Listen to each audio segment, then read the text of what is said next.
Module D. Focus on listening to. Exercise 2. You will hear part of a lecture on art and culture in the Indonesian island of Bali. First, you have some time to look at questions 1 to 10.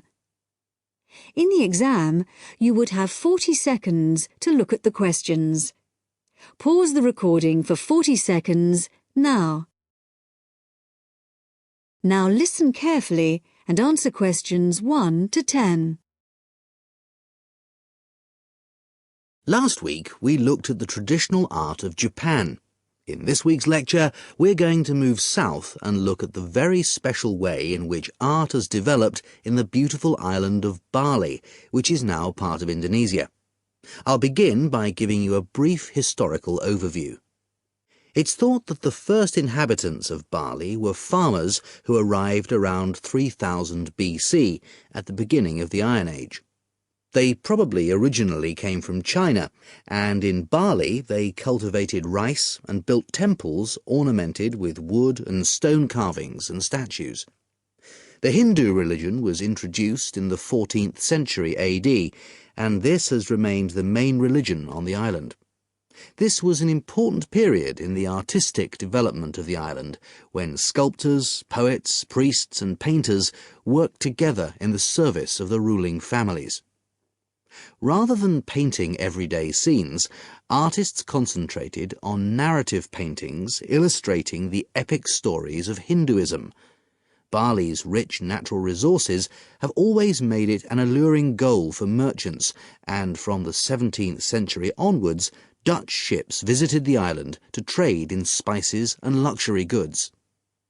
Gradually, the old royal families lost their power, and eventually, in 1906, the Dutch East Indies Company was founded, and the island became a colony.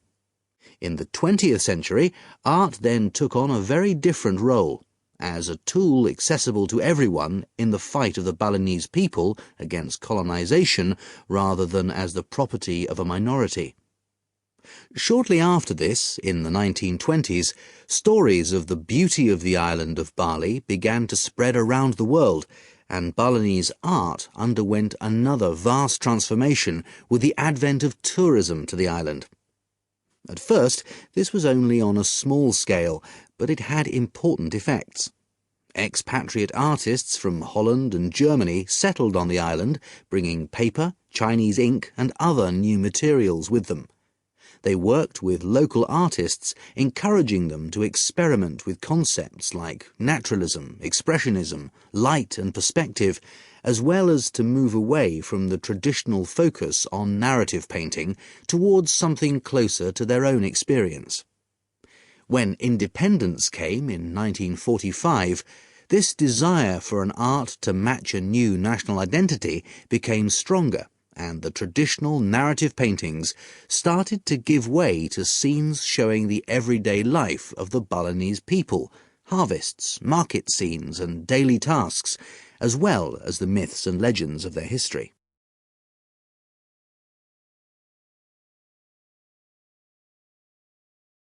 Many of the features that give this art its special place in the world today can be traced back to these historical roots. One feature that is rooted in the events of the last century is that today in Bali, the production and the appreciation of art is not restricted to a minority. In fact, there is a famous saying that in Bali, everyone is an artist. And it's not considered that to make art or talk about art, any formal training is needed. Art is just produced as part of Balinese life. Even fruit salad is served with flowers strewn on top. One factor which has contributed to this productivity is Bali's fertility. Over the centuries, the rich soil and the fact that food and shelter are readily available has given the islanders the leisure to develop their arts.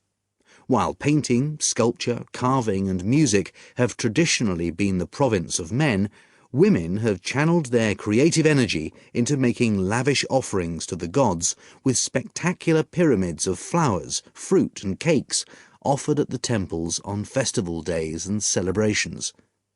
All these kinds of art still have close links with the religion of the people and are something that people do on a daily basis. Another special characteristic of art in Bali is that it is not generally seen as an individual pursuit. In the West, art is often carried out by the artist on his own, reflecting his own individual worldview in the hope of achieving personal wealth and fame. For Balinese artists, art is something that's done as a group, and many artists may participate in one piece of work.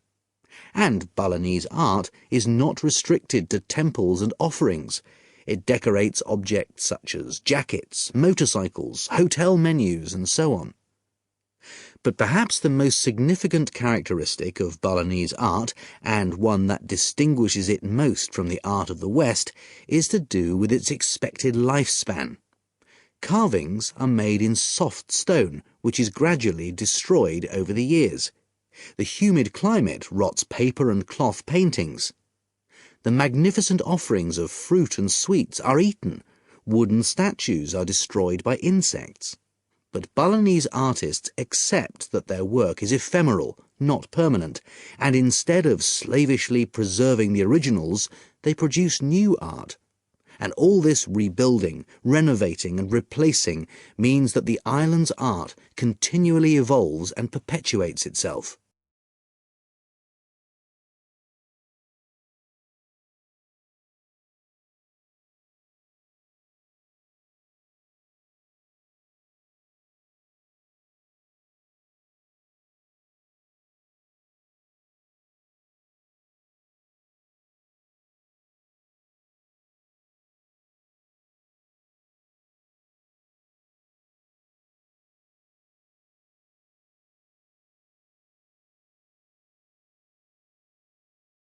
Now turn to Section 2. Section 2. You are going to hear a talk given by an international student. First, you have some time to look at questions 11 to 16.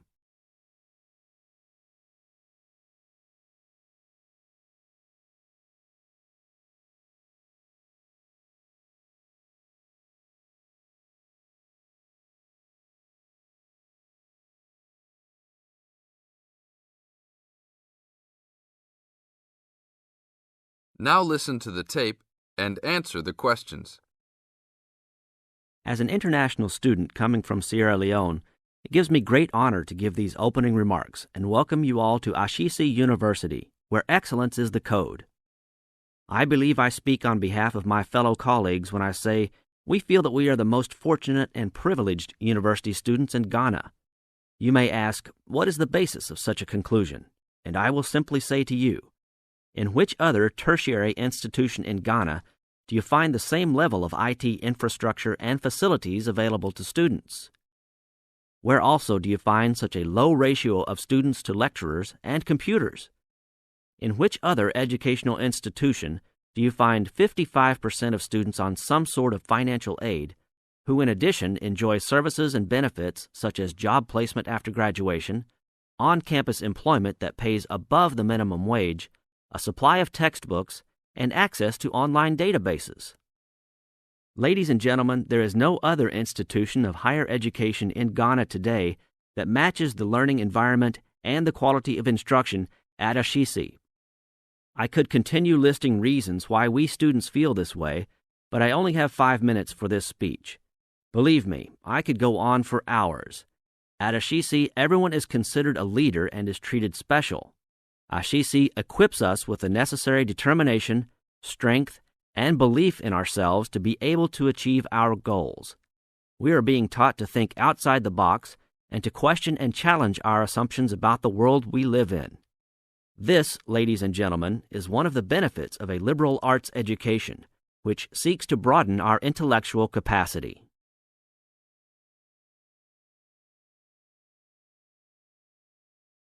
Now look at questions 17 to 20.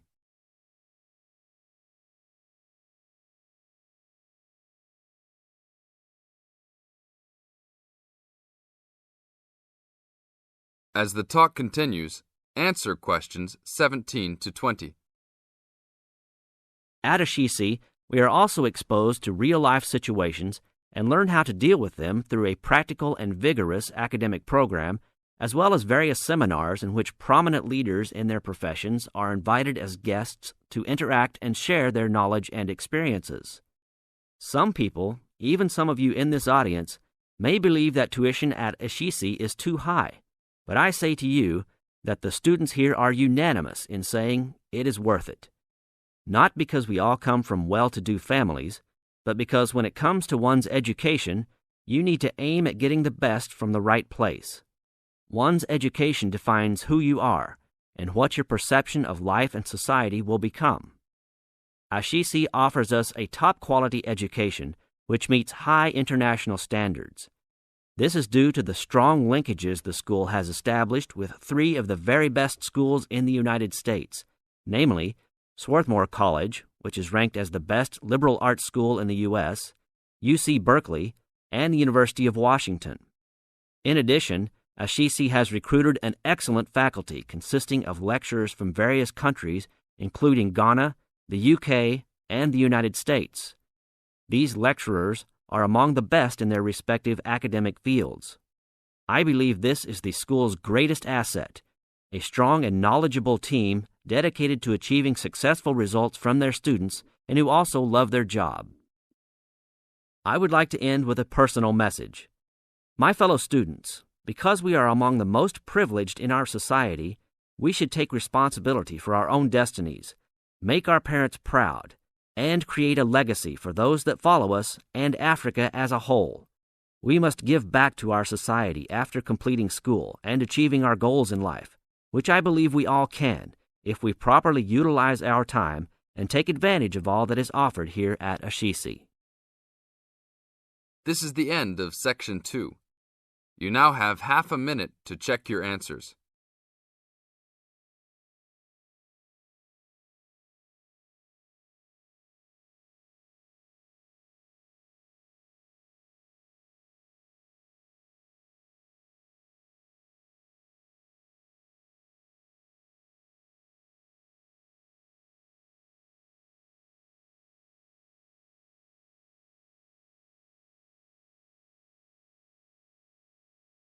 Now turn to Section 3.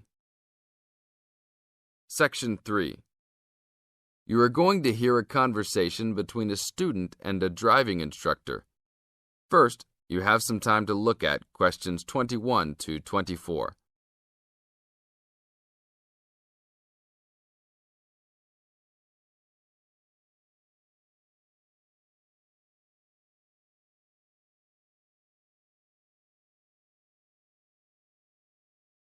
Now listen to the tape and answer questions 21 to 24. Hello, I'm going to be your driving instructor today. Are you ready to begin? Hi, hope you don't mind.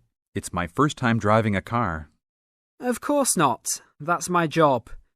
I teach people like you how to become a safe and responsible driver. So let's begin. Remember, the most important rule of driving: safety first. There are some steps to follow. First, you should put on your seatbelt. You should always remember to do that. In case of an accident or emergency, having a seatbelt on is of utmost importance. Okay, I have my seatbelt on. Now what should I do? Start the car. Good. Now make sure that the steering wheel is in the proper position and that your seat is not too far or not too close to the pedals. I'm all ready to go. Should I shift into first gear? Don't forget to put the parking brake down. You don't want to drive with that up. Oh yeah, I almost forgot. If I have the parking brake on, I won't be able to accelerate. Yes, that's right. Now put the car in reverse and slowly back out of the parking space. Good. Put the car in first gear. When should I shift? Is it better to shift slowly or quickly? You can shift whenever you feel is appropriate. This means shifting should occur smoothly. Do not shift too slowly or you will stall. Shifting too fast will waste gas. Shifting is simple. Just remember to shift smoothly. To shift, you will have to push the clutch and then push the gas pedal. Now look at questions 25 to 30.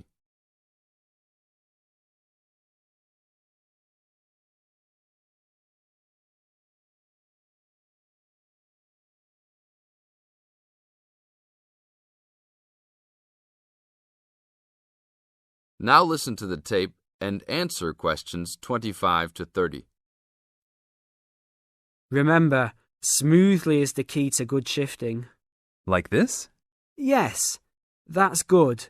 Now keep it slow. Don't drive very fast just yet. Be sure to constantly check your mirrors for oncoming traffic. Always be aware of everything that is around you, including 3 important things. Remember these 3: people crossing the streets, other cars, and bicycles riding next to you. What should I do if I see a yellow light? Well, it's always better to brake instead of trying to run it. But if you're travelling at a speed where it's impossible to stop in time, then you should try to make it across the intersection. But remember, you should always try to stop. It's the safest way to avoid an accident. Even if I have to brake very suddenly?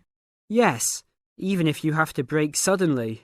What about if a driver behind me is going a lot faster than I am? You should always be ready to move to a slower lane if a driver behind you is forcing you to go faster than you are comfortable with. Never try to speed up to accommodate a faster driver.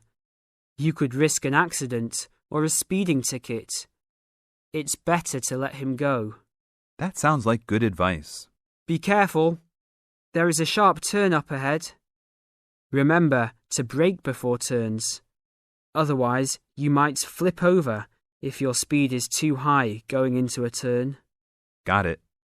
I know that I should always try to observe all traffic safety. That's right. If safety is not your first priority, it will make driving very dangerous for you and other drivers on the road. Okay, park the car here. You did a great job today for your first day. I'll see you in 3 days. Thanks so much. I will see you then. This is the end of section 3. You now have 30 seconds to check your answers.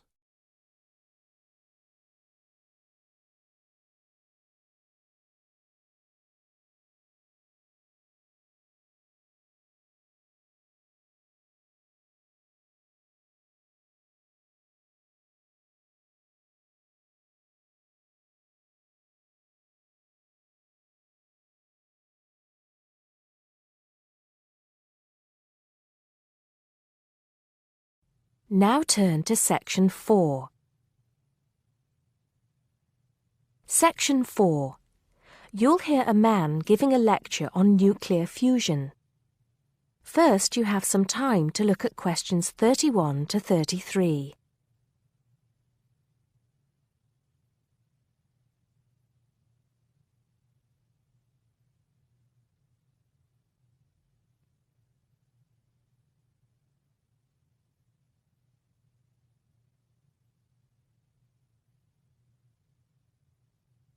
Now listen carefully and answer questions 31 to 33.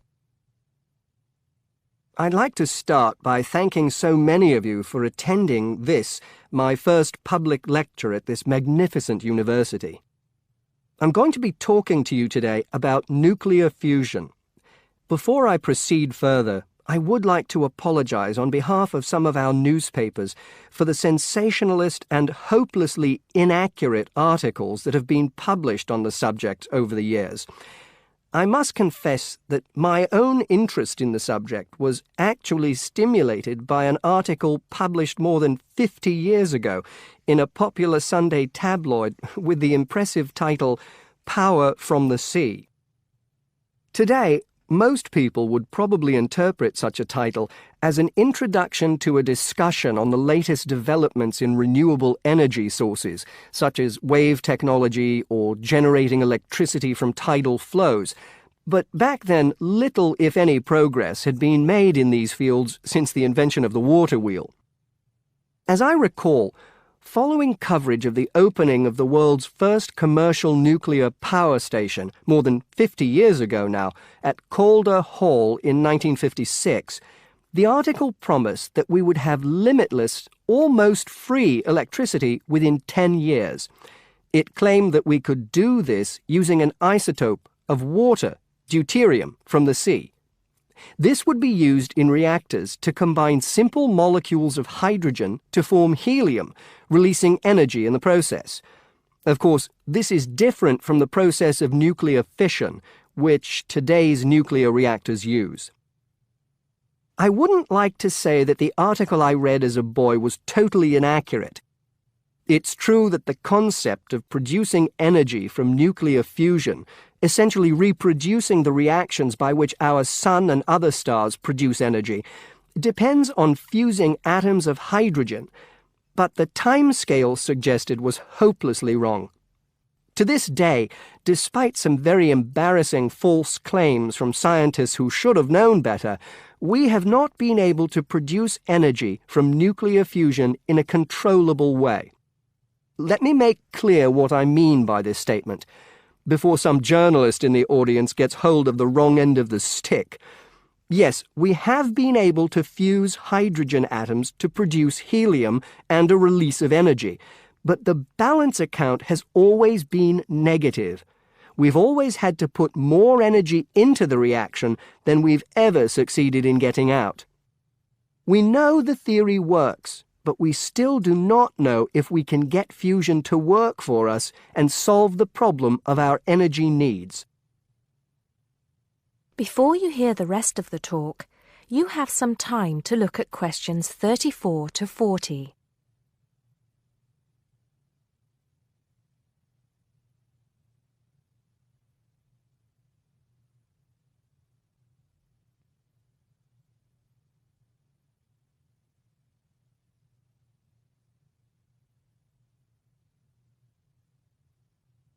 Now listen and answer questions 34 to 40. Here, I will briefly explain these problems before going on to give you a summary of the innovative ways being tested to overcome them. First of all, we have to try to understand the incredible physical conditions that exist inside a natural nuclear fusion reactor, such as the Sun. To start with, we have to create temperatures never experienced on our planet. Indeed, if we had experienced the temperatures required, then our planet would never have formed. We have to generate temperatures of at least 100 million degrees Celsius in a carefully controlled environment before we can even hope to produce a fusion reaction. The problems are immense, but it can be done. Many of you will know that you can put your hand into a very hot oven and not get burnt, provided you do not touch any of the surfaces. I won't go into the reasons for this phenomenon here, but we are applying roughly the same principles in designs for fusion reactors. I think I can promise you that the heat will be confined to a very small area. The other major problem we have to find a solution to is pressure. The pressures in a massive body like the Sun are vast, and this is what brings the hydrogen atoms into such close proximity to one another that they fuse into helium. We may not have to achieve the same pressures in a fusion reactor, but even so, it is a huge technological problem. What, then, makes me hopeful about the future of energy from nuclear fusion? Perhaps surprisingly, it is developments in laser technology. We can now use lasers to control the nuclear fuel pellets so that they remain suspended inside the reactor without touching the sides. Remember that these pellets are quite small, and because they contain atoms of deuterium and tritium, the two isotopic forms of hydrogen that can be used in these reactions, they are quite light. The lasers will also compress the fuel pellet to raise the pressure to that required to initiate the fusion reaction. Another, far more powerful laser will be used to heat the fuel pellet to the temperature required. This laser, if you like, will act as the trigger to start the reaction. Once started, it is hoped that the reaction will produce enough energy to maintain itself, and also that it will produce a surplus in the form of heat that can be used to produce the steam needed to drive turbines in order to generate the electricity the world needs. To give you some idea of how much energy we can produce, it has been calculated that just 1 kilogram of fusion fuel is capable of producing the same amount of energy as 10,000 tons of fossil fuel. I think you would agree that such an objective is worth working towards. I believe, and I am not alone in this, that nuclear fusion could supply the world's energy needs for centuries to come. That is the end of section 4. You now